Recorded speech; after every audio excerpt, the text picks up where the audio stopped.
우리 가정에서도 여러분 그렇고요. 좌우 옆분들, 부모님들, 할아버지, 할머니지만은 인사합시다. 축복합니다. 우리 가정이 행복한 가정 되기를 소망합니다. 네.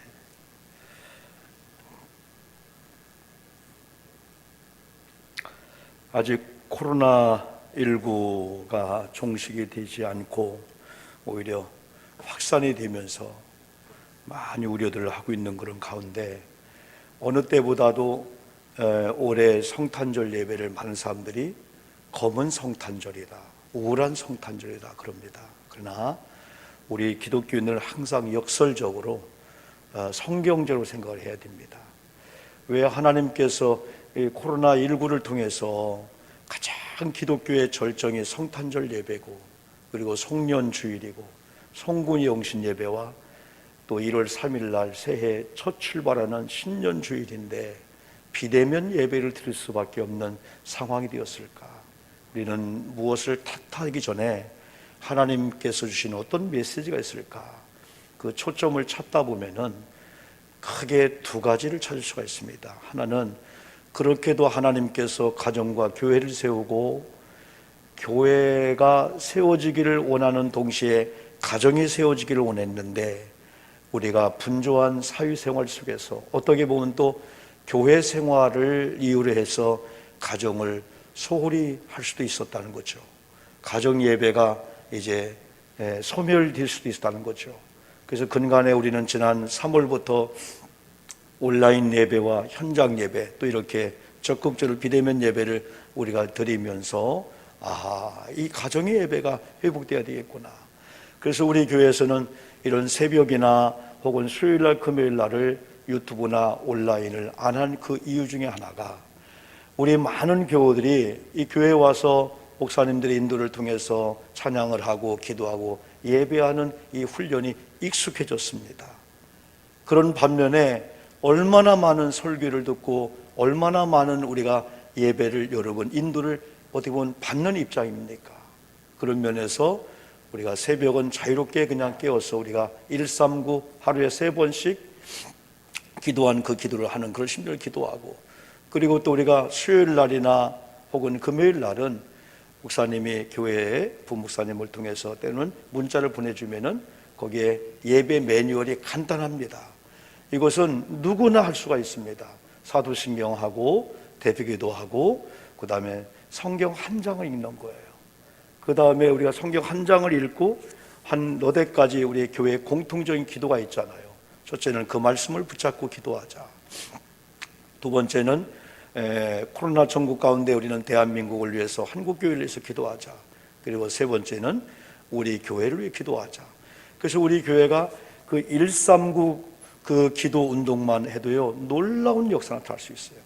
지금 이렇게 자주 만나지 못하지만은 우리 온 교우들이 하루아침을 열면서 혹은 점심을 중심으로 밤 9시 반을 중심으로 여러분 알람을 해놓고 띵 울리면은 교회를 향하여 첫째는 담임 목사님을 위해서, 그 다음에 교회 사역자와 교회 장로님들, 교우들을 위해서, 또 가정을 위해서 우리 교회가 지금 가야 될 가나안 땅 같은 진짜 여기가 적과 꿀이는 장소, 여기를 위해서 하나님이 이렇게 예배했구나. 그런 우리 교회 예배당 정착을 위해서 또한 기도하고 또 가정을 위해서 여러분 기도하는 139 기도 운동을 하면 거기서 만나게 되는 거예요. 대면에서는 못 만나도 동시에 주님의 이름을 기도하면 교우들이 흩어진 장소에서는 다양하지만은 기도에 거기 만나면요 이 놀라운 파급적인 역사가 교회나 개인에게 나타나는 거죠. 이렇게 기도한 다음에 이제는 주기도문이나 하면은 제가 해보니까 23분이 딱 걸리더라고요. 23분. 그래서 수요 예배나 금요 심야 기도회를 그렇게 하면서 가정에 그건 누가 리드해도 상관이 없으니까요. 혼자 해도 괜찮고요, 둘이 해도 괜찮고. 그래서 이번에 코로나 이걸 통해서 가정에 재단이 세워지고 가정에서 찬송 소리, 기도 소리 이런 말씀 소리가 있기를 원하시는 하나님 앞에 올려지면은 얼마나 이 가정이 아름다울까요? 저는 여러분 생각지 않게 제 아내랑 둘이 백내장 수술을 양쪽 여러분 다 이렇게 3일 동안 하고, 제 아내는 망막이 좀 이상이 있어서 계속 치료받아야 되고, 이번 토요일 날도 서울 가야 이렇게 되는데, 그런 가운데 제가 지난 11월 10일부터 성경을 엄청나게 많이 보고 있고요. 내년에는 전 교우들이 성경 정독하는 쪽으로 이제 우리가 이제 가려고 하는데요. 이제 눈에 보는 것들을 조심하기 때문에 이제 듣는 성경을 제가 이렇게 읽어요. 그러다 보니까 가정에서 여러분 스마트폰을 통해서 성경 통독하는 게 있잖아요. 너무 좋은 거예요. 이런 성경 소리가 나고 찬송 소리 나고 가정의 예배가 회복되는 것이 코로나를 통해서 우리가 한 번쯤은 회복하는 거다. 그 다음에 넓은 의미의 두 번째는요, 우리가 크리스마스 하면은 모두가 다 바쁘잖아요. 칸타타를 준비한다고, 우리 고려진 자매도 반주 나왔습니다만은 2달 전부터 선곡을 하고 준비하고 막 모이고 막 김밥을 먹고, 또 크리스마스 이브를 준비한다고 1달 전부터 교회 아동부 막 준비하고, 또 새벽송을 돌기도 하고, 또 성탄 기드 설물을 준비해서 막 방문하기도 하고, 얼마나 분주하고 막 교회가 잔치가 벌어지는데, 자칫하다 보면은 행사의 본질이신 성탄 예수를 망각할 수가 있는데, 이번에 그런 모든 걸 다 우리가 생략하고 본질만 생각하자는 거죠. 그러니까 우리가 큰 건물을 가지고 토요일마다 얼마나 관리부장님, 우리 권사님들 청소하고, 이게 보통 문제입니까? 1500평이 되는 이 교회 건물에. 그리고 또 무리급식을 하면서 일주일에 300명, 400명의 사활린 어르신들을 우리가 자원봉사팀들이 화요일날, 수요일날, 목요일날 7명씩 해도 20명이잖아요. 이걸 14년째 해오는 과정에서 사실은 파김치가 될 정도로 봉사했는데, 우리가 한 9개월 동안은 주일날 점심 봉사도 안 하지요, 무리급식 안 하지요, 또 근간에 교회 청소 안 하지요. 또 하나님이 이런 힘을 주는구나. 겨울만 되면은 그냥 얼마나 이 건물 이거 상상도 못하는 그런 일이 있잖아요, 여러분들이요. 또 힘을 주는구나. 그러면서 또 하나님께서 또 우리의 기회를 또 주면은 다시 청소도 하고 관리도 하고 그런 쪽으로 이제 갈 건데, 이런 가운데 이제는 본질로 한번 돌아가 보자는 거죠. 막 칸타타 준비하다가 때로는 본질을 놓칠 수 있는데, 그런 걸 다 안 하는 그런 가운데, 아기 예수님께 어떻게 하면 진정한 찬양이 될까, 어떤 감사를 하다 보니까 더 내용적으로 더 아름다울 수 있다. 그런 의미에서 저는 지난 여러분 6주째입니다. 6주인데 여러 가지 제가 설교했잖아요. 첫 번째는 기다림, 두 번째는 순종, 그 다음에 완전, 그 다음에 준비함, 그 다음에 끝까지. 지난주의 메시지가 끝까지입니다. 이제 예수님을 여러분 오신다는 소리를 듣고 찾아갔는데 진짜 마지막에 만나야 되잖아요. 그래서 오늘 제목은 그분 앞에서입니다. 그분 앞에서. 우리가 신앙의 경주는 끝까지 해야 돼요. 왜? 중간에 별의별 사건들 다 있어요. 이 다음에 하나님 앞에 서지 못한 자가 있어요. 이유됩니다. 제가 마지막까지 왔는데요, 마지막 어느 성도 때문에, 아니면 가족 때문에, 누구 때문에 제가 주님을 멀리했고요, 주님을 떠났어요. 이유가 안 되는 거예요. 마지막 42.195를 테이프를 끊는 순간까지가 끝까지인 거예요. 근데 우리는 계속해서 끝까지 가는 과정에 얼마나 파란만장한 일이 있습니까?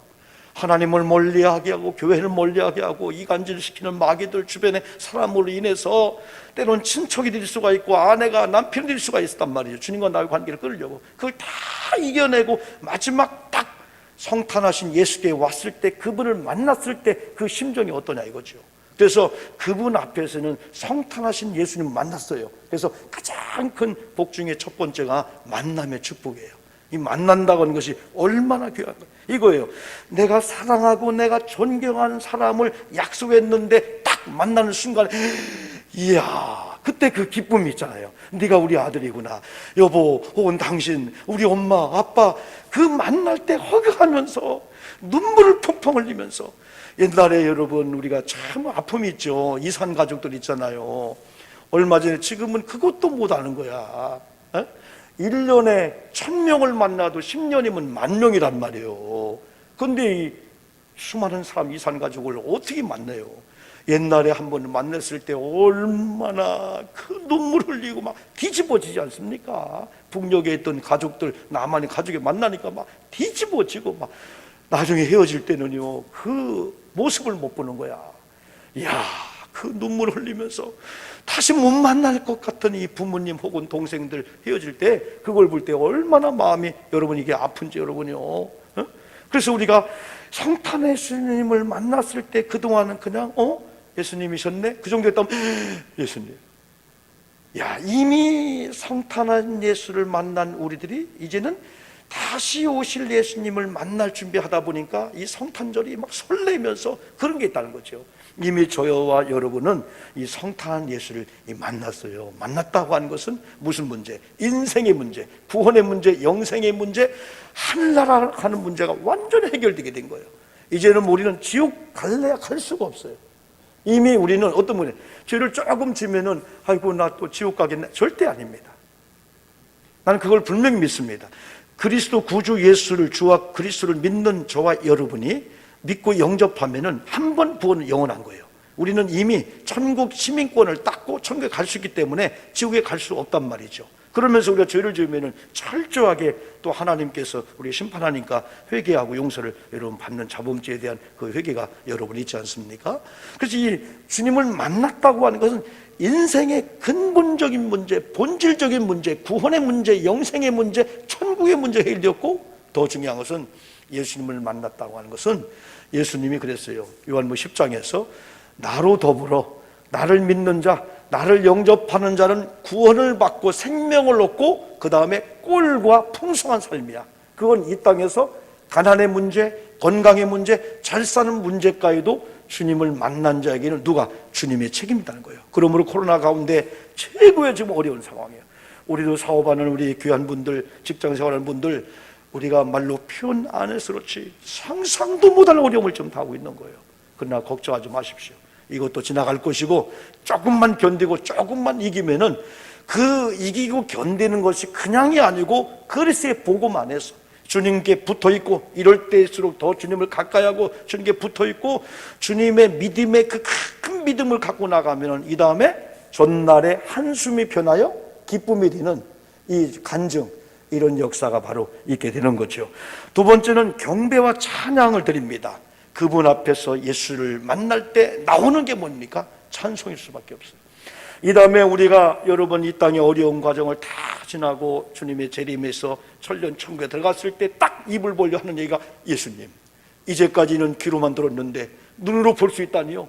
부둥켜 안으면서 얼마나 우리에게 표현이 많으니까 그게 하나 노래가 나오는 거예요. 찬송이 나오는 거죠. 성탄의 최고의 찬양은 저는 천군 천사들이 그 누가복음 2장 14절 누가복음에서 누가가 기록하고 목자들에게 찬양하는 그 찬양, 이게 아닌가. 주부에도 나왔는데요. 지극히 높은 곳에서는 누구에게 영광? 하나님께 영광이요. 이 땅에서는 하나님이 기뻐하신 사람들 중에 평화로다. 누구에게?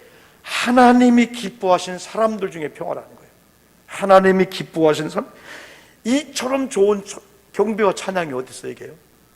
하늘의 천군 천사가 여러분 목자들 앞에 하나님께 영광이요 땅에서는 하나님이 기뻐하시는 사람들 중에 평화로다, 이 찬양을 올리게 된 거예요.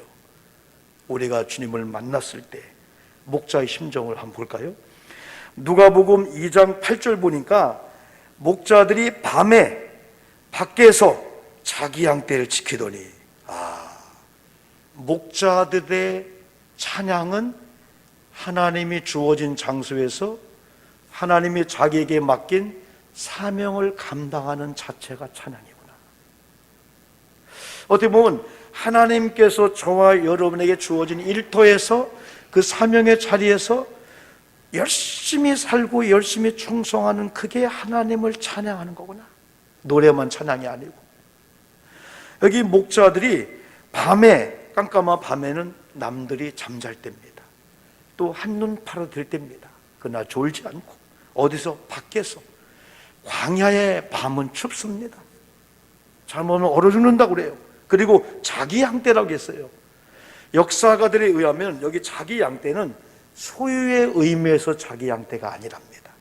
그 당시의 목자들은 가난한 자의 표상이었었어요. 최고의 가난한 자.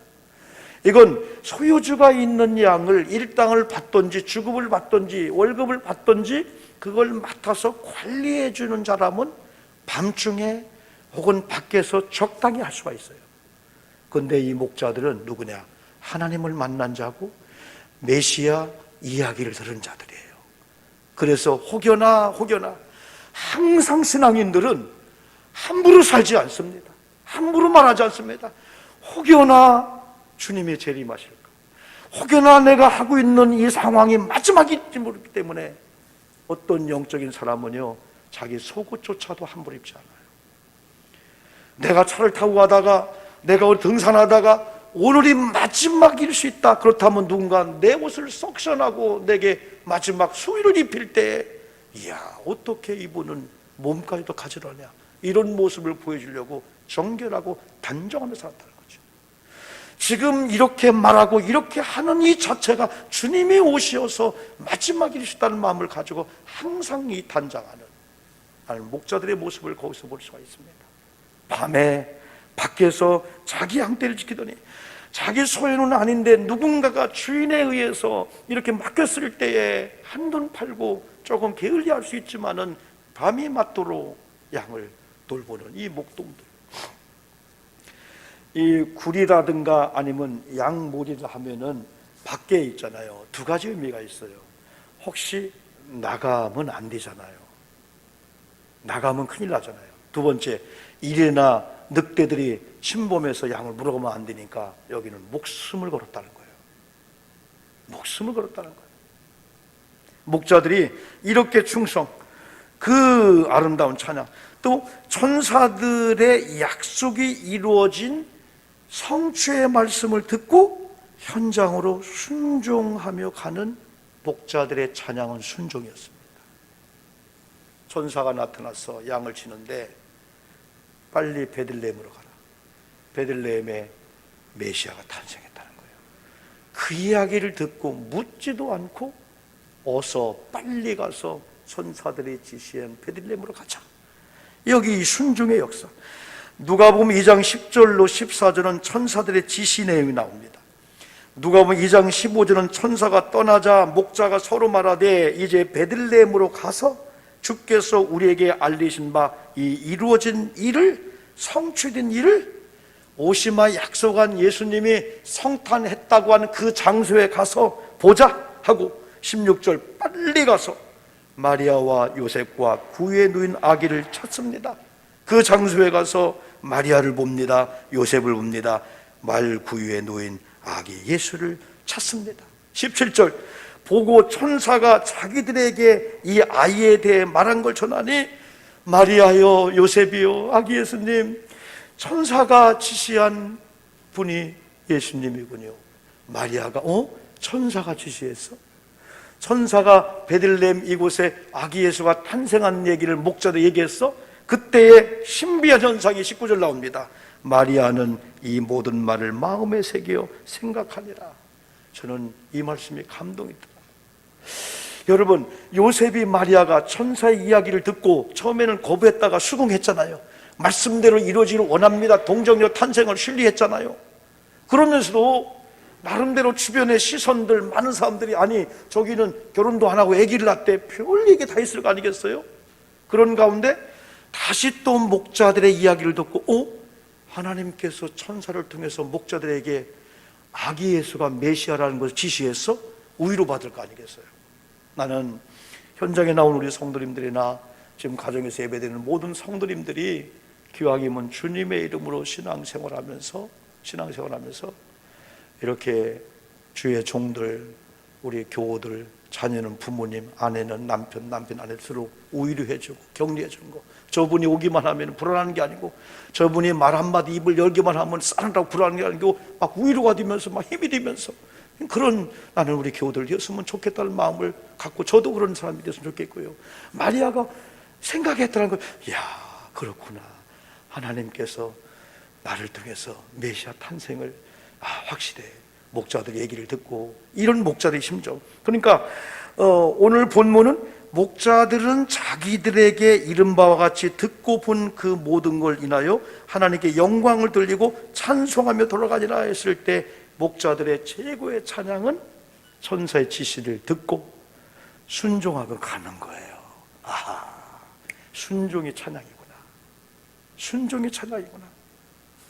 여러분, 성탄의 최고의 찬양의 순종임을 알고 순종하는 여러분 되기를 주님의 이름으로 축복합니다. 순종하려면은 말씀을 받아야 돼요. 천사의 지시를 받아야 돼요.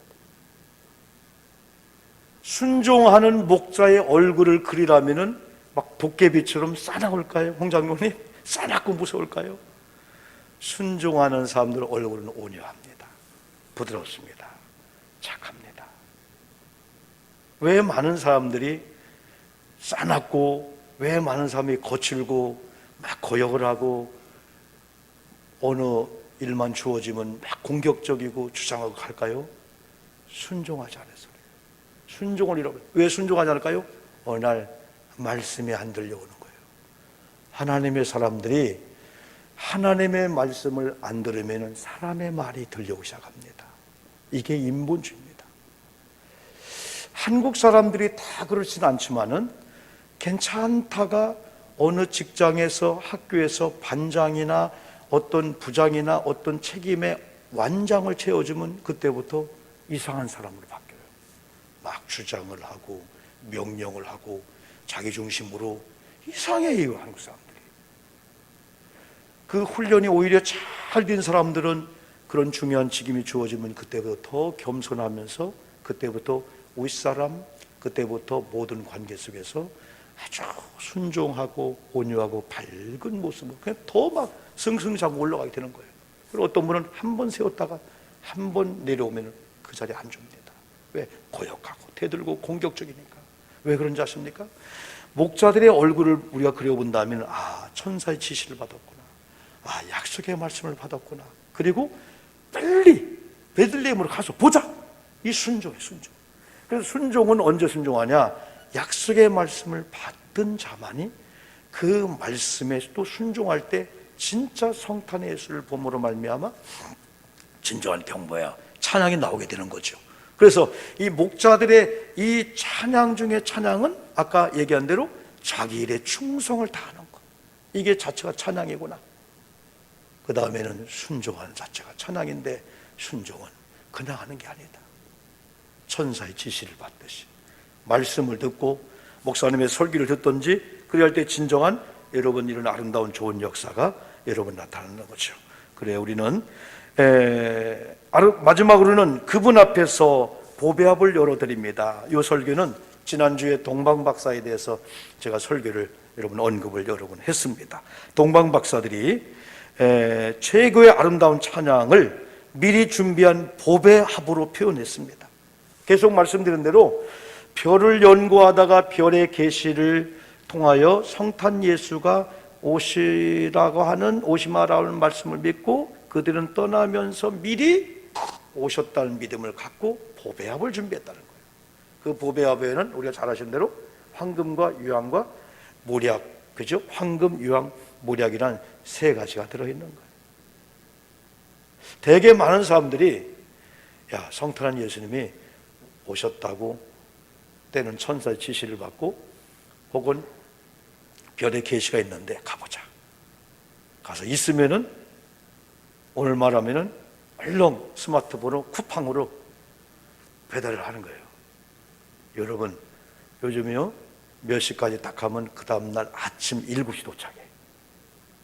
네, 어떤 건 로켓 해가지고 아침 밤에 몇 시에 주문하면 7시에 채소가 온다니까, 문가에. 이런 시대예요, 지금요. 동방박사가 그렇진 않겠지만은, 야, 진짜 예수가 탄생했다면은 그때 구하러 가는 거야. 주변의 마트. 어떤 경우는 준비했다가 예수 탄생했으면 내려오는 거고, 예수 탄생이 없으면 그냥 갖고 가는 거예요. 그런데 동방박사는 미리 준비해서 아기 예수를 만나는 그 순간 그분 앞에서, 탄생하신 예수 앞에서 꿇어 엎드렸다겠어요. 진정한 예배가 뭡니까? 진정한 예배는 절대자 하나님 앞에 무릎을 꿇는 거예요. 꿇어 엎드려 경배하는 거예요. 이게 진정한 예배입니다. 이렇게 우리가 예배에 나와서 가정에서 이렇게 찬송 기도하면서 그게 예배, 그것만 아니에요. 꿇어 엎드리는 자세입니다. 그분 앞에서, 메시아 예수님 하나님 앞에서 가장 겸허한 모습을 가지고 꿇어 엎드렸다는 것은 우리는 죄인입니다. 예수님은 메시아입니다. 만왕의 왕이요 만유의 주가 됩니다. 인류의 구세주가 되십니다. 우리는 아무것도 아닙니다. 그러나 우리의 경배를 받으시는 예수님은 만왕의 하나님이십니다. 그런 고백하는 이 고백이 꿇어 엎드림에 드렸죠. 그래서 보배압을 열어서 황금유황 모략을 드렸듯이 오늘 우리가 예배 가운데 그런 마음을 갖고 오늘 가정에 있는 우리 성도님들도 이따 여러분 그런 헌금 시간에 그런 마음으로 여러분 가정의 재단에 예물을 봉헌하는 거예요. 혹은 우리가 공개죠. 우리가 온라인 계좌를 통해서 하나님 내 성탄 예물입니다. 얼마나 아름답습니까? 우리의 목자의 심정으로 우리는 동방박사의 이런 심정으로 며칠 전에 우리 드림교회 박장현 목사님 통화했는데 목사님 우리 교회는 그래도 감사한 것은 온라인 예배를 드리면서 이런 젊은 층들이 계좌 이체를 많이 해줘요. 예배 중에도 헌금 시간에 현장에 왔어도 때로는 감사헌금 봉투하기도 하지만은 그 자리에 스마트폰으로 헌금 시간에 11주를 이렇게 많이 올려줘요. 그래서 이번 예산에 많이 도달했습니다. 아주 기적 같은 예산 많이 났습니다. 11월 말까지 우리 재무부에서 이제 온라인 통계를 온 것을 봤는데, 야, 우리 교회도 놀라운 거예요. 120만 원, 180만 원, 네? 젊은 팀들 교회 못 와서 온라인 예배를 드리지만은 11주를 한 달에 40만 원씩 30원 모아서 120만 원 그 이상을 보낸 거예요. 이름은 될 수 없지만은요.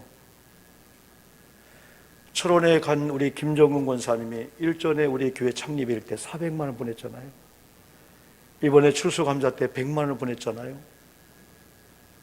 연로하신 권사님이 이게 뭐냐면 교회를 사랑하는 마음이 있게 되는 거예요. 진짜 주님을 사랑하는 마음을 가지고 목자의 심정으로 동방박사의 심정으로 때로는 몸을 드리잖아요. 시간을 드리잖아요. 물질을 드리잖아요. 사랑 안 할 수밖에 없어요.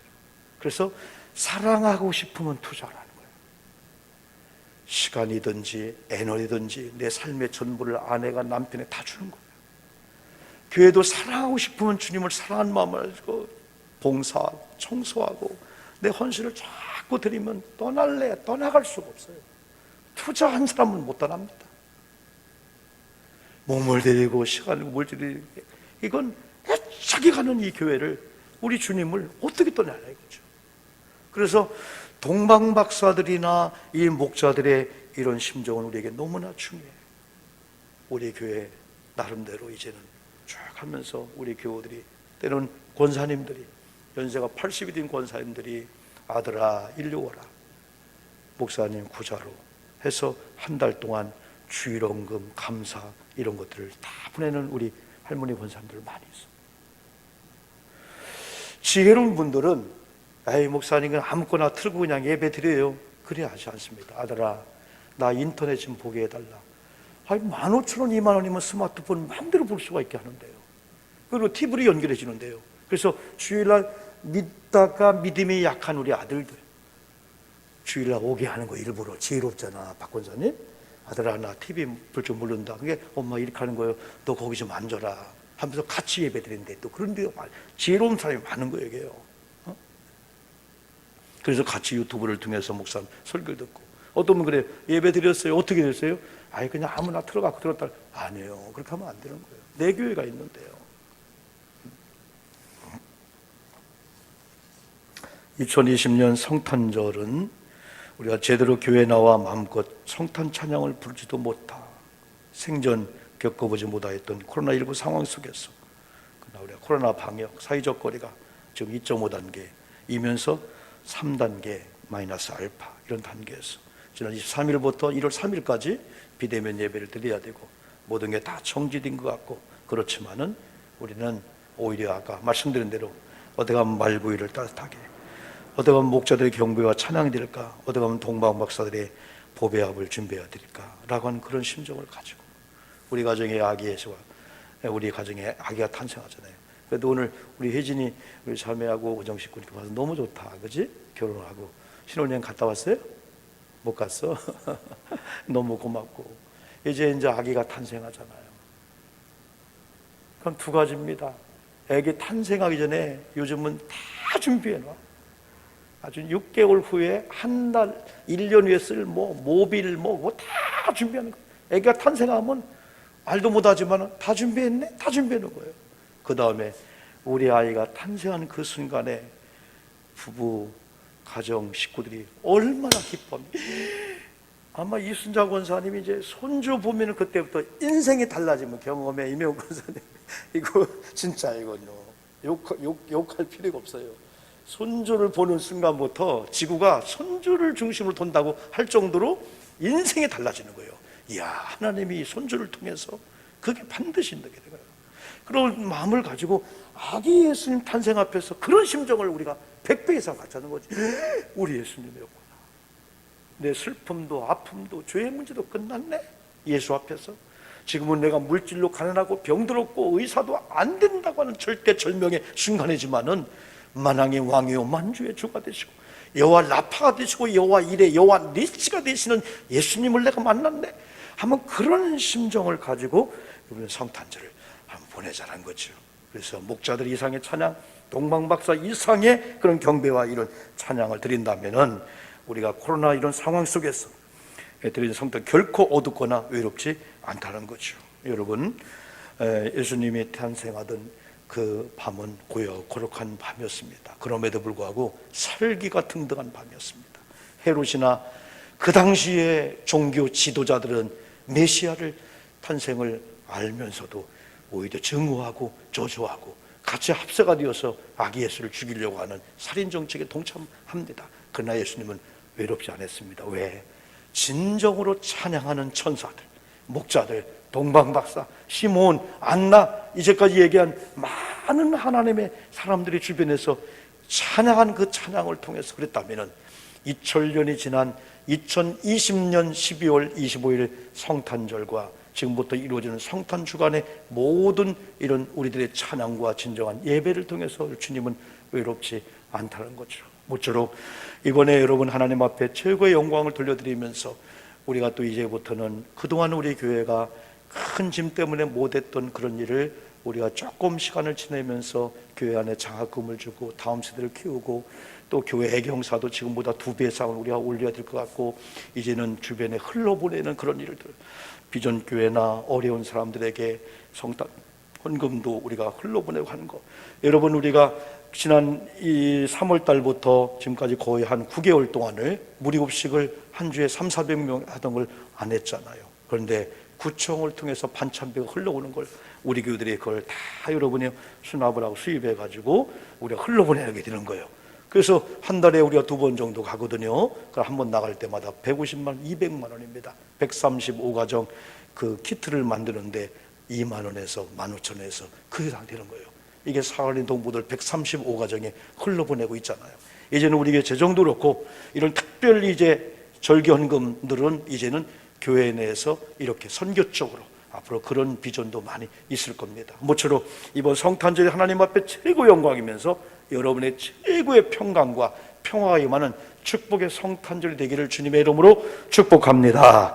자, 기도합니다. 여러분, 교회 우리 스태프진들도 그리고 또 가정에서 예배하는 성도님들도 두 가지입니다. 말씀대로 이런 진정한 성탄 찬양이 우리 가정이 되게 하소서. 두 번째, 아픕니까? 문제 있습니까? 이 시간도 치료받기를 소망하면서 이 시간 기도합니다. 하나님 아버지 감사합니다.